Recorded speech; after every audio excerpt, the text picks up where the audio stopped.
What's going on, everybody? How's it hanging? How's it happening? You guys know what it is. This is Kevin from the Chord Progression Podcast, brought to you by My Sunday Rock 2000 to today. Happy Tuesday, everybody. It is the end of June. End of the first half of 2020. It is June 30th. I know a lot of you thinking, oh my God, thank God June is finally over. Thank God we're halfway through 2020 with everything that's been, but what's the second half of 2020 going to bring us? I hope great music, and well, with the band I'm talking today, yeah, great music is definitely there. But before we get started, let me go through my shameless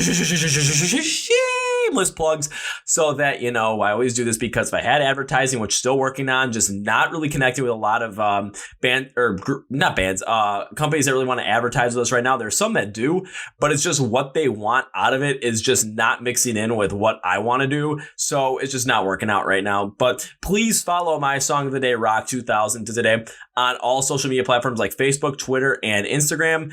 We post the 30-second Song of the Day feature on those platforms every single day. We also talk to you guys on those platforms as well. We ask you questions. We connect with you guys. Instagram is probably the most popular one because we also do our Instagram live streams every Wednesday night at 9 p.m. Central Time. And our IGTV videos come out every single Tuesday night. And it's just behind the scenes look at kind of what happens here. So please follow all those links in the description below of the video and on the podcast. If you're not subscribed to the My Song Day Rock 2000 Today YouTube channel, please go and do that right now because on that YouTube channel, we do a shit ton of stuff like album reviews. My favorite thing, does Kevin Figures Out series. Does Kevin like a certain band or not? That's me. I've done Babe Metal. I've done Dance Kevin Dance. I got Poppy coming up, Jason Richardson, The Who, 12 Stones. So I got a lot of them coming up right there, and I really like doing those.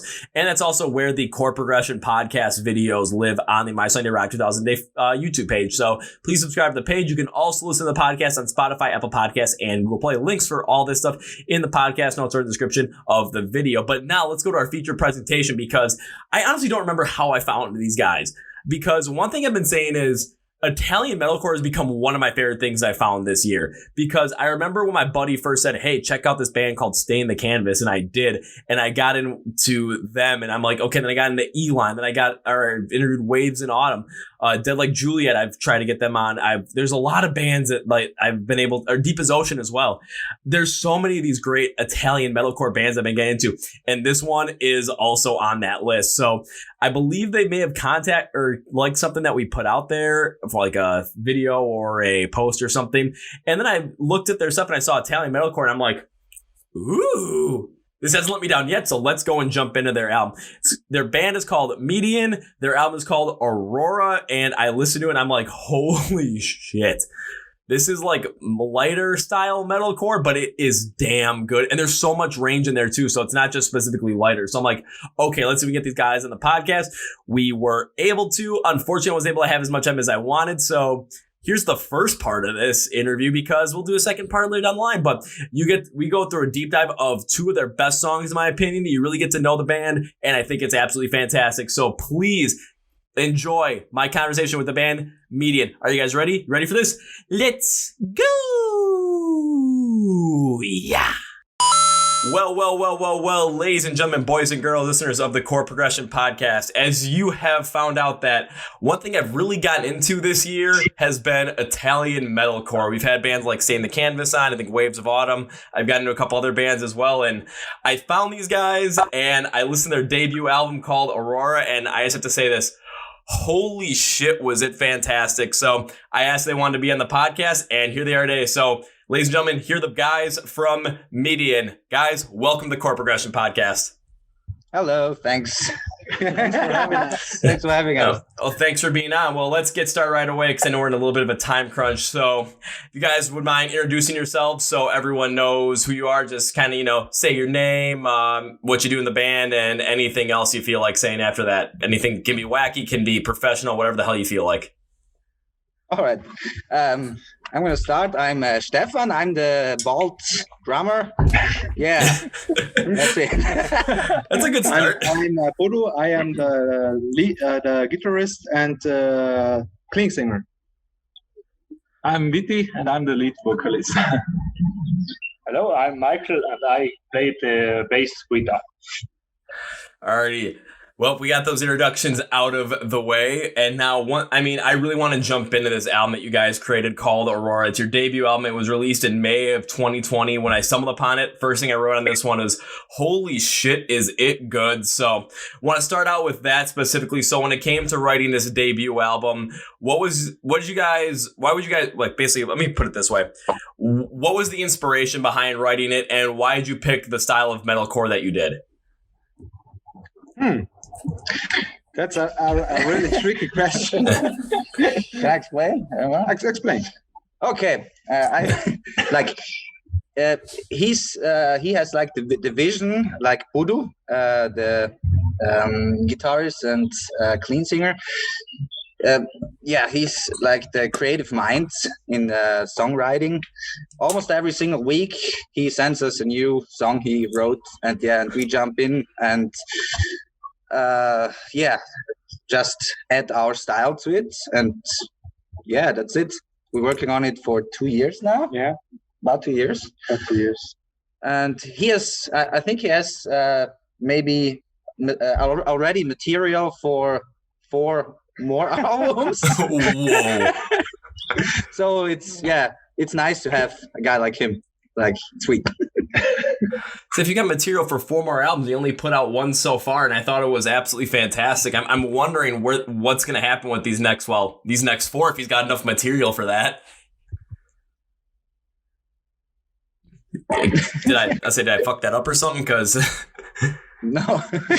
Well, I always end up messing up some in the podcast at one point, so I just got that out of the way early. So, good. So I'll put it this way. Also, when it came to writing this album and really going through it, what was what type of music were you listening to, or what type of bands were you listening to when you were writing all the music that was on Aurora and creating all of that? Because I always like to see where the inspiration came from. First of all, it was the major part was of Amity Affliction. That part, the scream parts, the breakdowns, and the clean singing parts, and then as the song continues, we made heavier stuff. Like if you listen to the album, the first song is a little bit classy metalcore, and the last one is already a little bit of deathcore in it. So also the deathcore parts are present. Yeah, so the newer stuff is a little heavier. Yeah, I'd say. Yeah.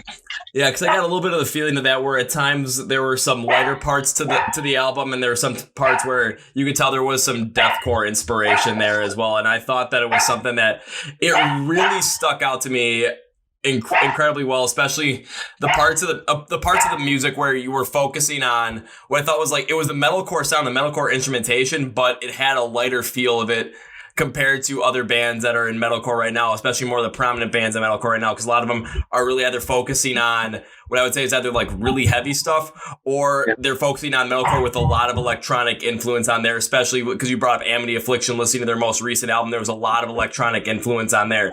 But what you guys did, what I thought was a little bit different, was you kept that metalcore instrumentation, but you kind of had like the music had a little bit of a lighter feel to it. It wasn't nearly as heavy at a lot of the points. However, it had this more like, it had like kind of like a welcoming feeling, like it was very easy to get into for anyone that listens to it. And it's like, if people are really trying to get into metalcore specifically, if they listen to your album, they're gonna get a lot of different aspects of it as well, from a lighter side to a little bit of deathcore here and there, a little bit of electronic influence here and there. But it's all gonna be mixed in, but it's all a very accessible sound for a lot of people to listen to. And that was one thing I absolutely loved about it, because it was so easy to get into this album. It was incredibly easy. Yeah, that's cool. And don't worry, there are a couple of songs that I really, really want to talk about, because there's one very specific one I want to talk about, because it was the one that just stuck out to me like none other, and it was the 8th track on the album called When Autumn Falls. That one, I don't know what it was, but it stuck out so much to me. So what was the inspiration behind writing that specific song? Um, the inspiration, first of all, was to make a song that's not that hard. Because if you listen to it, there are many rock parts, like the beginning, the chorus, and we tried to differentiate between the songs, and we thought about to make a song in the middle of the album that wasn't that hard. So we tried to figure out how to put this one, and then we sat together, made that song. At first, it was a whole lot of song. Then we changed it like 3 or 4 times, and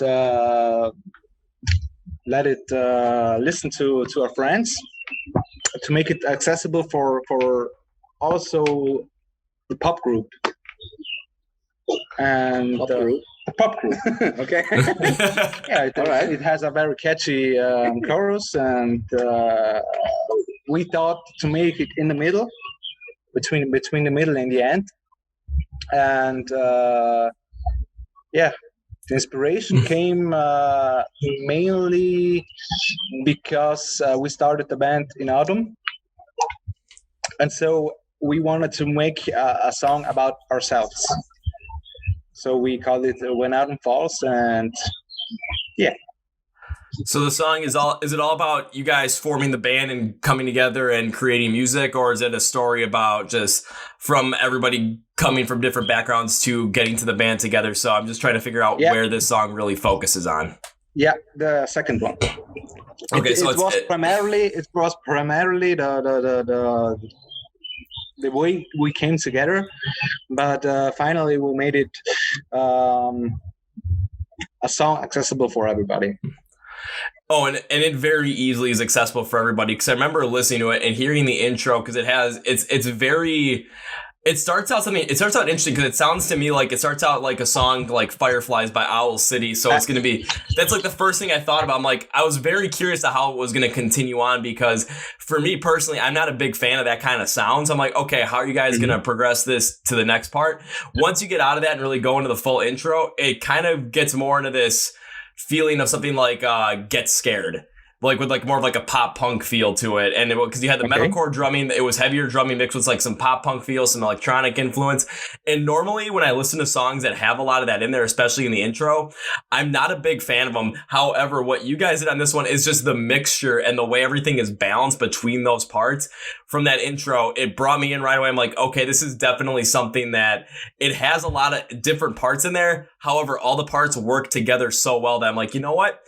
I got to keep listening to this, got to see what happens. And then as you go through the verses, they're a lot harder of a metalcore sound. They have a little more of a slower pace because the guitars are working with a mixture of like a higher and lower tone. But I love how the drumming just stays heavy and primal. And like there are no double bass kicks, but it's still hard and impactful. And I'm a big fan of the double bass kicks. However, not having them in there for this one really did work out well. Then, like you said, you went to the chorus and you kind of wanted to do something a little bit lighter, a little bit more accessible. And it really felt like it was pop punk inspired. And I'm like, okay, I'm like kind of again like what Get Scared would do if they went more of a pop punk style. So think of their song The Dead Days. It's softer. The instrumentation is a little bit higher tuned to match kind of what the intro was doing.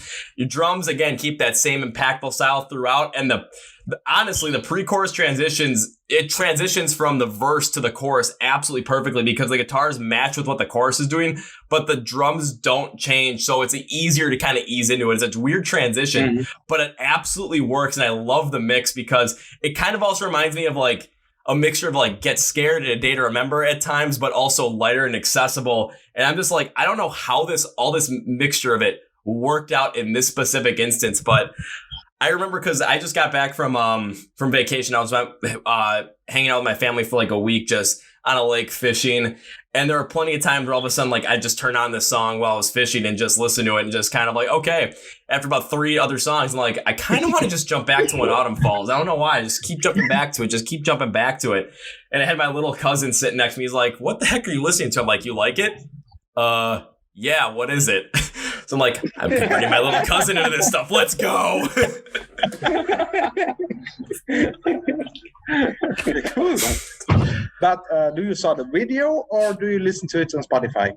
I actually am still kind of, just because of all the stuff I have to do with all the music I work with, I actually still have to download everything. So I still have an old iPod that I just had on, and I had a Bluetooth mini speaker out in the pier, and I'm just listening to it. So it's like I'm constantly just skipping back to it, and didn't even watch the video. I'm like, I'm just listening to this because just listening to it is so incredible. I'm like, I'm stuck on this. I'm not going to stop. Just keep going. When I got my little cousin to ask me, like, what is this? And the fact that he liked it, I'm just like, I'm teaching the youth of America about good music. One step at a time. Let's go. Good cousin. Hey, I got to do what's right, because I mean, when I asked him a couple of years ago, he's like, oh, can you play some music? Because I'm driving him somewhere. Like, okay, what do you want to listen to? And I'm expecting the worst. And he's like, well, I like Panic at the Disco. I'm just looking at him like, okay, that's a start. Let's work with that. It's a start. And like slowly but surely, all of a sudden, like I'm starting to like introduce him like some things, and he was picking up on some things. But when I played When Autumn Falls, that was like the one song that he picked up on the most. He was just like, "Can you play that one again?" I'm just thinking, really? Yeah. It was like every 10 or 20 minutes, he's like, can you play that one song that I like again? I'm like, oh yeah. It just starts, your song just starts. I'm just like, now this is what I'm talking about. Of course, we're fishing. He catches every single fish, and I'm catching ones that are about maybe like an inch long, just really small. I'm just like, well, it's working for him. So yeah, I'm just going to keep rolling with it. So to everyone listening out there, if you're out fishing and you're younger than my age and you want to catch a good amount of fish, play Beanie In while you're fishing, because it'll help. Trust me. I tested this out. It works. Not for me, but it might work for you, because I've seen it work for other people, including my grandpa, who's 91 years old. He was catching some big stuff too. I'm just like, how? It's got to be the music. It's got to be they must really vibe with that kind of style, but apparently not with my fishing pole, though. What am I supposed to do? And now I kind of want to go to the vocals on this song, because the vocals I want to know kind of what was the idea behind the vocal pattern on When Autumn Falls, because you had a mixture between unclean and clean vocals on it very consistently.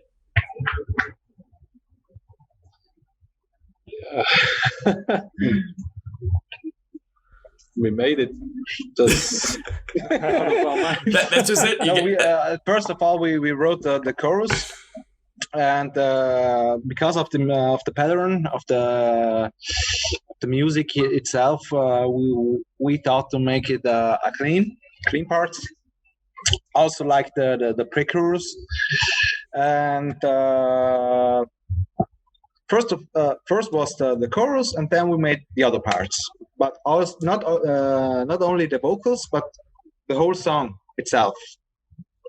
We started on the chorus and then made it around. The last thing we did was the solo. Really? But, yeah, that was the last part. Interesting, because when I was listening to the vocals on this one, I mean, in the verse you get the unclean vocals in there, and honestly, from the rest of the album, I mean, it's very consistent with the unclean vocals, because in this one, it's just with the range of unclean vocals. So I've seen some unclean vocalists have this intense amount of range, like all of a sudden, like they're they got that like snarling sound to them really deep, and all of a sudden sometimes they can hit a high pitch for them. I'm just like, how the heck does that happen? On this one, there wasn't really much change in that range. However, I really liked the move for this one, because we also do get like one of my favorite things, the bleh in the beginning of it. And I'll tell you that it's still very consistent. And why I like this is because the lighter sound of the song overall, it just kind of keeps focused on the clean vocals. However, the unclean vocals just have this certain contrast to it, and it's just because they're so consistent, it just was the perfect contrast and just made both parts stand out as well. And also, when you layered them under like part of the clean chorus, because it just layered under it, it just brought out the chorus even more so. And I do have to really talk about the chorus and the pre-chorus on this one, because you guys went with clean vocals on this one, and it worked incredibly well, because the higher pitch sound and the lighter sound of the song overall was calling for that in the end, especially how I thought of it. And when they're isolated, they sound absolutely fantastic with the metalcore drumming, the lighter guitar work, the lighter chorus, every part of it. It just hits on this like reflective yet happy tone with the vocals. And honestly, it made me put a smile on my face because it was something where you could sit back and just listen to the song, just get this feeling of going back, looking back and reflecting on stuff that happened previously. And like you guys said about what you wrote the song about was a time when you guys were coming together and forming this band. So kind of looking back on it at the same time as well. So your music really put out that mentality to the listener. I was just sitting there listening like, man, this is nice. Again, especially sitting on a lake fishing when you're just wondering why the fish aren't biting. Your mind starts to wander and you start thinking about some like stuff in the past. Yeah, this song really has that feel, especially with just the mixture between the lighter sound. The vocals really match that as well. This was a fantastic song, guys. I really have to say that. That is cool because it was the first song we wrote together. Yeah. It was the absolute first one. Yeah. In this constellation, yes. And that's what you came up with? Oh my.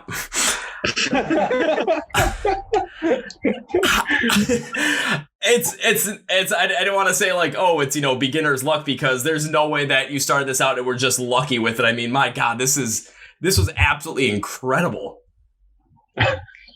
Thank you. Thanks a lot. Say a couple, because I'm taking a look at my little note sheet as well. I always write down stuff just so that when I'm going through this, I don't forget the stuff, because I've listened to these songs like 5 or 6 times and like I start writing down like, okay, this is what I think of it. There are a couple other songs as well that I kind of want to jump into. One being Black Rainbow. That was another one that really stuck out to me. So what was the inspiration behind this one? Inspiration was to make a darker tone song, also with featuring. We made featuring with lead singer from another band from Italy, Barhelion, and because they play mainly harder metalcore, deathcore, that style, we thought how to make a song that fits in him. And that was the last song we wrote for the album. You can hear in the intro there is some slowly coming and then pushing, and that's the part we wanted to make for the outro of the album and for the beginning of the new ones. Ooh, so we got kind of like an interesting concept going on, trying to nicely transition out of this album and going to the next one already. Yeah, that's something I really never hear from a lot of people. So that is pretty damn cool. I'm not gonna lie. But when you started talking about like the intro, because it had a little bit of a different sound to it, because it was interesting. It had it's kind of like alternative drum beat, and it reminded me of something like off of the 4th album from 30 Seconds to Mars, if they did something with like more of like a alternative drum beat. And of course, I mean, I got a 30 Seconds to Mars flag right behind me, so I'm like, I honed in on that right away, and I'm just like, okay, I'm kind of hoping that this goes just a little bit harder after this. The intro, I mean, the drumming on this one, it was heavy. The toms and the kettle drums just really created this harder sound overall. But then you had the guitars hitting a higher note with a greater consistency, and I absolutely liked it because, again, it gave off that lighter metalcore feel that I got from a lot of your songs, making it very accessible. However, it was still heavy and hard if you just really focus in on the drumming. So the mixture, again, it just really stuck out there. The first verse in this one, again, you had a lot of very consistent and classic metalcore tropes in there. And there were moments where things kind of get chopped up in there. So it's not because this is like you hear some rapid drum beats and it's just a pause and rapid drum beats. And I always like to see how that works out. And you really use this chopped up feeling to your advantage, because you had this first half of the verse very consistent with the pace of it. Then, of course, there's always the classic bleh in there. And then you kind of break them apart. And the contrast between both parts of the verse, they just work so well together and they just stick out like none other. And I'm like, dang, if this is how you're gonna end the album, my God, this is definitely something. Like you're really going off on this. Absolutely liked it. When you got to the chorus, it was something similar to the intro with that like more primal drumming sound. Guitars hit the higher notes overall as well. And again, the comparison really worked out well. And the contrast between a higher pitch in the guitar and then the lower and just heavier drumming, it's just something that really made me happy. It reminded me of like if Motionless in White kind of went with like a higher pitch, but also like kept that heavy drumming at the same time. And for me, I really like Motionless in White. So I listen to this, I'm just like, now this is something cool. Let's keep listening to it. Because I just kept going back and forth. But like I'll put it this way, I didn't revisit this one as much as I revisited When Autumn Falls, but this one, when I was driving home yesterday from up north, also I'm like, okay, just pop on this. All of a sudden, all right, go back to this one. All right, back to When Autumn Falls. Okay, another song. When Autumn Falls, another song. Go to Black Rainbow. Back to When Autumn Falls. Just keep going like that. Now, when it comes to this one, how did you get what was his name featured on there? I'm looking at it, but I don't want to like completely mispronounce it because I know I probably will. Which one? Black Rainbow. Okay. Who'd you have feature on that one? Pitchy. His name is Pitchy. Pitchy from Parhelion. Okay, I'm glad I asked. 'Cause I know I definitely would have messed up that name just because me. This English language background, I definitely would have said something like picky or something like that instead of pitchy. Yeah, I would have messed up. So when it came to bringing him on this one, because I know you said you really crafted this one to really fit his style so that it really worked off between not only your style but his as well. Was there any trouble writing that in there, or was it something that was really easy just given what his background is and how he works as a musician? It wasn't that hard because we always wanted to make something a little bit heavier, and I play in another band, deathcore band, and from there on, it wasn't that hard to write the riffings. It was a challenge because we never wrote a song hard like that, but it paid off. The part where Pitchy sings, you can hear the distorted guitar sounds, and after that we go in the breakdown and then in the melodic part again, and that's how we change from the light sound to the heavy sound, again to the light sound, to our music. And but it wasn't that hard to write that song. I mean, that's interesting. Just again, I know it's very consistent, but again, writing a song and you're kind of putting, again, someone else in there as well, the feature on there. And you're trying to be able to match their style with your style as well. Of course, I feel like there would be some complications in there. However, it seems like with what you were writing, it really just kind of flowed and just was a really easy process to go along with it. And while it might not be my favorite song from you guys, because of course I've been talking about When Autumn Falls pretty much the whole podcast right now, so I'm pretty much stuck on that as my favorite. Why I like this song for Black Rainbow was because it just showed how much range you guys have as a band and could potentially have going forward. So if you're trying to figure out where you guys could go off of, easily this one just shows you have so much potential going on because you're playing with so many different sounds. You're bringing in Peachy on this one to kind of just give a little bit more of a different style to it. And just seeing how this all works together, it just shows that when you go into your next album, you go into your next EP or whatever you might be, your next music release, after this, it's going to be really interesting to see where you guys go with it due to the fact that you have so many different avenues that you can explore, so many different sounds you can work with. And if you listen to this song, you listen to Black Rainbow, you can tell that you guys are able to mix in all these different sounds and make it work so many different ways. So it just showed, I would say it showed so much potential going forward, whereas the rest of the album showed what you currently have right now and how good it actually is, because it is fantastic. So I'm just interested. I'm curious to see, going forward, how this plays out and how your sound just you can try so many different things and still create incredible music off of it. So this, like the end of Black Rainbow just got me excited for what's to come next. Mm-hmm. That's good. Well, now that the album has been out about a little bit over a month, what was the reception from the fans like? So what were people saying about it to you guys, and how was it received by not only people that know your music and fans of you, but also people that might not have ever heard your music before? Just kind of what was the reception behind the album? It was Well, my girlfriend doesn't like metal at all, like at all. And then when I was playing it, my little son, he's like almost 2 years old. He was like, I was like, yeah, dude, you got it. And then she started to listen to it, and like a few songs also, Close Book, and especially When Autumn Falls. She was like, oh, it's actually not that bad.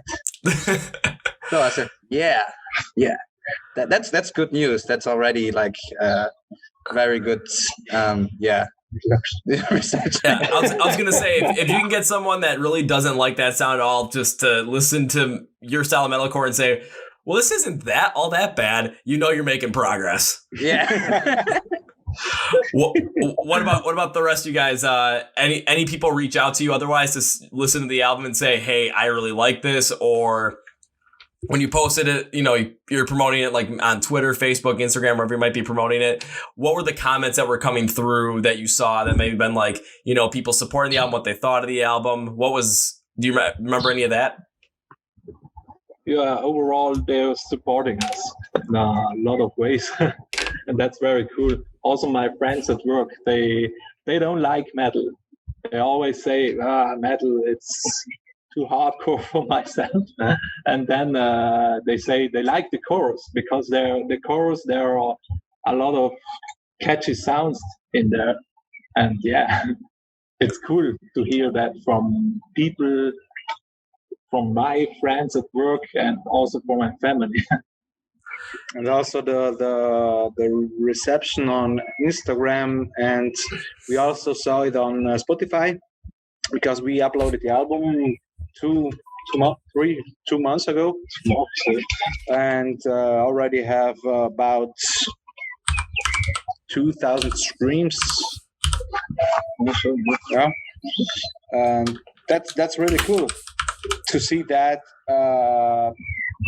that also other people that we don't know like our music.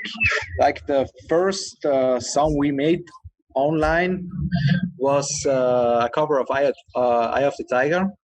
Okay. And also that got very positive reactions from people also in America and Europe and also Asia. So that it's kind of cool. I mean, it really is, and there are a number of bands that start out and really get popular based off of a cover, and they just kind of take off from there. I mean, Take a look at I Prevail, for instance, because they did that Pop Goes Punk cover of Blank Space by Taylor Swift, and they just kind of took off from there, and now they're one of the bigger bands around. So it's somewhere. It's like sometimes doing a cover and absolutely killing it can be the start of something, and then you release your own music after that, and then all of a sudden people that listen to that cover are now taking it fully, and it's just like, okay, this is awesome, let's keep going forward with this. And then next thing you know, you start picking up more listeners in other countries. You start picking up just more listeners overall. All of a sudden, next thing you know, well, once this whole entire coronavirus thing is done, all of a sudden it's like, oh, now we're playing live shows over here in this country or this country. And now we're going to be supporting this bigger artist. And next thing you know, you're going to have smaller artists supporting you as well. Because, I mean, come on, there's no way that this isn't going to just catapult you guys into some sort of musical prominence. This album is freaking great. Thank you again. It's like I'm just pumping. I'm just like inflating the egos right now. Just keep saying the album is great. It's just like, okay, yeah. It feels good. Keep going. I mean, I'll keep going as much as I want because, well, I like the album, so I'm just going to keep saying it. For everyone who's listening, if you're not aware, I really like Aurora by Median. It's fantastic. You guys should go listen to it. And if you're not, what's actually going on? I mean, this is fantastic. Again, there's the egos just going. Pop, pop, pop, pop, pop, pop, pop. All right, and well, now before the coronavirus thing hit and shut down everything, were you guys able to play any of these songs live? Not really. we had 3 gigs. 3 shows in total. In 2 years, yeah, we had 3 shows. Only 3 shows in 2 years, and then and you come up. Oh my! I'm kind of shocked at that, just because I'm listening to this music. I'm like, this does not sound like a band that's played only 3 shows in 2 years. It sounds like a band that's been touring for like 6-7 years already. Well, to be fair, we have experience. Like before this band, I had 3 other bands since 2005. Like we all active for a longer period of time. So yeah, like we didn't like just that's not our first band. We also have to say that in our country, we live in South Tyrol. There isn't that much of chances to play gigs like that. There are greater festivals like Rock and Ring, that one, but it's really hard to get to play there. Yeah, a little bit of a mafia also, you know. Like if you know some people and he's like, oh, I know that band, yeah, let's let them play again, and the year after again, because they're my friends. Okay. And yeah, if you're not in that circle, you're like kind of like, well, can we play? No. Yeah, that's it. I'll say what you guys have to do is you have to make it so that they want you to play. So they're asking you. And again, with this music, I mean, it's got to happen. It's too good to pass up. The problem is also that we had our release show on the 14th of March, when I think a few days after the lockdown started. So yeah. We have to cancel everything, and we still don't have a date where we can replay it. Dang, because I mean, again, this needs to be heard live. I would be very curious to see what just the crowd reaction would be for something like this. And I know you guys are talking about where you're talking about, you know, playing shows in your home country of Italy with this. And I've talked to other bands that are other Italian metalcore bands as well. And I always hear the same issue where it's trying to play shows that you guys want to play in your own country. It's just the type of music is just not necessarily resonating with the masses of people. However, if you're able to travel further north, go to places like Austria, Slovakia, Czechia, Germany, you're going to end up, you know, you can end up just showing up at a club or just any kind of music venue, and people are just going to show up just because they love this kind of music. So I'm very curious to see kind of once everything kind of is able to open back up again, are you guys planning on just focusing on shows in Italy? Are you guys planning on moving to other countries to expand your reach and expand your fan base with your music? Of course. Of course. Yeah, we are in the making of the new stuff, and also have a few other feats to make. And after that, I think that our target is Austria and South Germany. Yeah. Also, just to think. Yeah. Also, it's kind of tricky as well. Because like we are not as flexible as, for example, 17-year-olds who can like take off 2 weeks or do anything. I mean, we are both fathers. We have big businesses and stuff. So like, yeah, we definitely want to play shows in other parts, but like longer tours are going to be tricky. So it's if you're able to start doing longer tours, you have to make sure that they're financially viable so that you can support your family with it. Definitely, yeah. Or at least you know, that we like We can live a bit. a Yeah. little bit. Well, one thing too I always am interested with is, so again, like you take a look at some other bands as well, some younger bands where they don't have the responsibilities of life that you guys do right now. However, one thing I always think about is instead of taking a look at that and thinking, oh, I can't do certain things because of this, you have to take a look at the situation and see, okay, how can I maximize the ability with the situation I'm in right now? Like, how can I make the most of it? And with you guys being fathers, one thing you can do with that is just like, okay, maybe do some more stuff at home, especially with the whole entire coronavirus thing right now is just, and with everyone still being locked down. I mean, as stuff starts opening up again, when it comes to music, people still are having to listen and aren't able to go to live shows really, because if they're just starting, they're very, very, very small. You're not seeing any major tours starting anytime soon. Because, Yeah. I mean, for me, I want to get back to, when there's big tours around us so I can go to like as many concerts as I want, get in a mosh pit, bust up my eye, almost break my nose, all the fun kind of stuff that happens at, metalcore shows. But it's just like taking a look at the time right now. It's like, okay, right now it's with everything kind of shut. You can focus on, maybe writing more music. You can focus on connecting more with the fans. You can focus on doing more things to promote your band, but also you can also focus on things with your families as well. So it's just kind of like taking the most of the opportunity at hand. And then when you're able to start, playing live shows, it's like, okay, we can't go on the road super duper long because of it. However, if we can do a 1 or 2 off dates in like Austria or Slovakia or South Germany, let's make it happen because that's a lot easier to work with. Yeah, definitely. And then, you're going to end up playing shows and all of a sudden you're going to start seeing people go crazy in these mosh pits and you're just going to be sitting up there thinking, yeah, this is fun.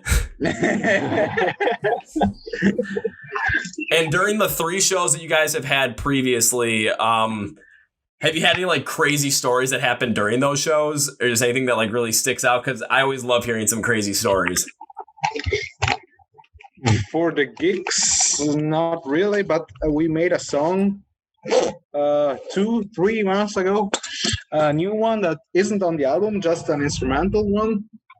And we did some crazy stuff, like he was a ballerina, and he got long hair, and he was wearing a helmet, and that was. We try to make funny stuff, so that Like the thing other people think is weird. Yeah, kind of. yeah, weird Yeah. kind of stuff. On one of the shows, it's not really a crazy story. I was sweating so much that I had to use climbing chalk so that my sticks wouldn't like fall out of my hands. I used almost half the bag. Hey, your drumming was that intense that you needed climbing chalk just to make sure that you wouldn't let go of your sticks. Now, I mean, if you're talking about going crazy as a drummer, I mean, I've seen some crazy drummers, but I mean, that sounds like, you're literally going crazy. You're sweating so much that you can't hold on to your sticks. No, not like that. I was just nervous. Oh. Like this is my first. Like this is actually my first band where I'm a drummer. Like I'm not a drummer that long. Like I started maybe 5 years ago. Like before that, I was a lead singer in 2 other bands. So yeah, it was my first time on the drums. So I was like, oh my God. Oh, well, I mean, it seems like it worked out for the best, though, especially, climbing chalk, it's going to make your hands grippy. So you're going to be able to hold on to those things, even if you have to use half the bag during the show. Whatever works, if it's going to work, it's going to work. Yeah. It works best. Well, now, again, especially after listening to this album, I mean, I got to say it again, I really liked it because, I've been saying that the whole entire time. However, I know like there was one point during this year before the coronavirus thing hit. It was in September. I was going to come over to Europe and like try and see as many shows as possible. But of course, with everything going on, it doesn't seem like it's going to happen. Next year, however, I'm making sure it happens. And I'm like trying to see as many different bands as I can, especially the ones I get to talk to here. And after listening to this album, I'm like, I got to make sure I find you guys playing somewhere live when I'm like next April, next May. I don't care where it is. I'm going to figure it out because If I can get there, beat a show, all of a sudden you're going to be playing up there, and all of a sudden it's like, okay, there's some guy that just got knocked down 3 times in the mosh pit. He just keeps getting back up and keeps getting knocked down. Who the heck is that? Wait, we know that guy. And I'm just going to be like, hey guys, it's me. I mean, I might be a bloody mess after the show, but all of a sudden it's going to be like, did you get out of the pit? I couldn't. Well, why not? Did they not let you out? No. They told me to go out and I said no. Yeah, we're looking forward to play as many shows as possible. Has there been any word on potential, like any time frame when you guys could start playing live shows? I know you said you don't have anything scheduled right now, but is there any word on just, okay, we might be able to start playing at this time, but again, who knows exactly where? No, No, not really. no, not really. Our discos open at, I think, In a month. yeah, nearly a month. But the shows, the concerts, also the theaters, they're all closed. And we don't know when they open. No one knows. No one knows. That is the problem. That's like the last thing they want to reopen. Yeah. Yeah, it's the last thing you want to reopen is like the best thing ever. So it's Yeah. killing me over here because I'm starting to see some like smaller like shows at like different like bars, like different bars just pop up. I'm like, okay, I might just hit 1 or 2 of those up just because I've talked to some of these bands. I'm like, I also want to see them play live, but also, I just miss going to see live music because it's always so much fun. But I'm just like, I'm waiting for like, okay, when can I go back to the shows where all of a sudden like I'm in a room with like 3,000 people and a giant mosh pit forms in the middle of this like ballroom. And I just like, I'm on the one end, I'm like, okay, someone throw me into it. Next thing I know, 2 minutes later, I'm in the middle of this thing getting knocked down by some guy that weighs 260 pounds and is just like in a tower over me. It's like, and then all of a sudden I get picked back up, wind knocked out of me. I'm just like, you okay? Never better. I mean, I miss that so much. So, like, We hope I'm it's like, going to happen to our shows also. well, when I get to see you guys play live, I'm expecting that to happen. I'm just gonna get someone to hit me, all of a sudden be knocked on the ground and just like, you good? Yeah, totally good. All of a sudden, I'm like 30 seconds later, you're just gonna see me just bouncing around between like 3 different people. It's gonna be like a pinball machine, like bing, bing, bing, bing, bing. Yeah. Well, I know you guys have to have something in about 7 minutes from now, so I don't want to keep you guys too long. Make sure you guys get to do whatever you guys have to do after that. So, anything you guys want to end with before we sign off and basically go from there?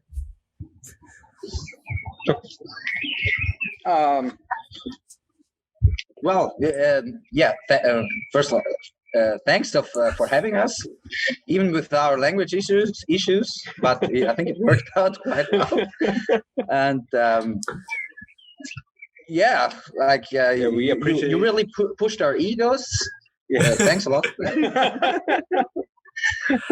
I mean, if it's a good album, so I kind of have to. Yeah, that's awesome. So, you guys want to add anything? No, we appreciate for having us, and we are looking forward to let you know if something new happens. All right, well, I'll say this. If something new happens, if there's any new developments, any new music, anything like that, let me know, because I'll work on promoting it as well. Not only that, but feel like we could talk a lot longer as well. So, let's, instead of just saying this is the only podcast, let's call this part 1. And we'll do it again sometime. We got more time. Yeah. We'll do a part 2. Maybe you guys come out. Maybe when all of a sudden live shows start coming up, and all of a sudden it's like, okay, meetings playing, like all these different live shows. What the hell's going on? All right, let's go figure this out. Let's talk to them. Let's see what happens. And all of a sudden everyone's like, oh my God, I want to find this band. I want to know who they are. And all of a sudden, like, listen to this podcast. We really go in deep with it. Yeah. Yeah. Great. But then to make sure you guys make your next obligation, I will end it with this. Thank you guys for being on the podcast. And instead of saying goodbye, because I definitely want to do a second interview with you guys, we'll just say see you later and we'll call it at that. How about that? Yeah. See you later. See you later. All right. Sounds good. See you guys. All right. Bye. Bye. Well, folks, that was my conversation with the guys of Median out of Italy, this Italian metalcore group. I was pumping up this Aurora album, and When Autumn Falls, probably my favorite song from this album. I cannot believe that was the first song they wrote. I mean, this album is absolutely fantastic. And one thing Italian metalcore is doing for me is for my year-end awards, I always have this list on the year-end awards. I'm trying to pull it up right now, but it's called the Most Surprising Album of the Year list, and that is not what I wanted. I am looking at my computer and I'm that was year-end topics. I want year-end awards. And one thing I always have on the year-end awards is I call it Most Surprising Album of the Year. And I used to be somewhere it's like, bands that come out with an album that you weren't expecting that was really good. But one thing I'm gonna do with Most Surprising Album, it's gonna end up being a lot of people that I'd never heard of, like debut albums or something, just newcomers, just smaller bands, because some of these smaller bands are releasing absolute killer material. And I'm taking a look at it right now, and I'm like, this is just full of Italian metalcore. So watch out, because Italian metalcore is going to be a gigantic thing. Median is going to be one of those bands that you're going to want to listen to, along with bands like Dead Like Juliet, Deep as Ocean. E-Line is more alternative metal, but we've had them on the podcast before, and they're absolutely fantastic. Stain the Canvas is another one that you're going to want to listen to. I mean, Italian metalcore is honestly, there's so much there, and I cannot get enough of it. So I'm going to say, please keep listening to this stuff. Absolutely love it. And that's going to be it for me today. Thank you guys for listening. We will do a second part with Median some point in the future. I cannot wait to talk to them again. I can't wait to see them live. So if you're in Italy, Austria, South Germany, and you see this band pop up on your radar, please listen to them and please go see them play live when they're able to, because I want to too. All right, now that's actually it for me. Thank you guys for watching and listening to the Chord Progression Podcast, brought to you by My Sunday Rock 2000 Day. My name is Kevin, and you guys know how I end every single one of these episodes. The Spencer right there with a big, healthy, and hearty see